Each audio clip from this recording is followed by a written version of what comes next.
Tu vaux cher à mes yeux, tu as du prix, et moi je t'aime. Ésaïe 43,4.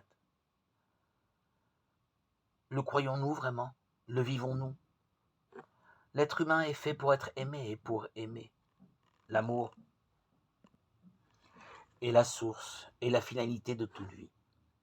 Un enfant devrait normalement être accueilli et grandir dans l'amour. Cependant, que de failles et de blessures dans ce domaine. Combien d'enfants ont manqué d'amour ou perdu l'amour? Vivent avec le sentiment d'avoir été mal aimés, non reconnus pour ce qu'ils sont, trahis dans leur confiance. Tout ce qui touche à l'amour est source de joie, mais aussi de souffrances très profondes, de blessures vécues de façon saine ou qui se sont infectées. Les enfants qui ont manqué d'amour n'ont pas reçu ce qui leur était légitimement dû et croient la plupart du temps qu'ils ne valent pas la peine d'être aimés.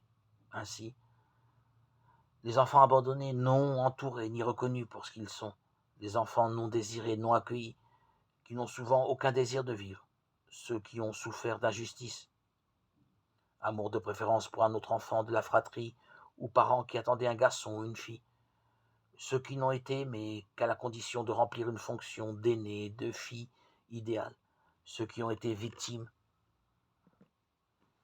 d'une tentative d'avortement ou même d'un projet d'avortement, qui peuvent avoir des pulsions de mort, des attitudes suicidaires, ceux qui ont subi des abus sexuels, qui ont été considérés comme des objets, qui vivent souvent dans la honte, dans l'humiliation, dans la culpabilité, les enfants qui ont vécu un amour fusionnel dévorant, n'ont pas connu l'amour véritable.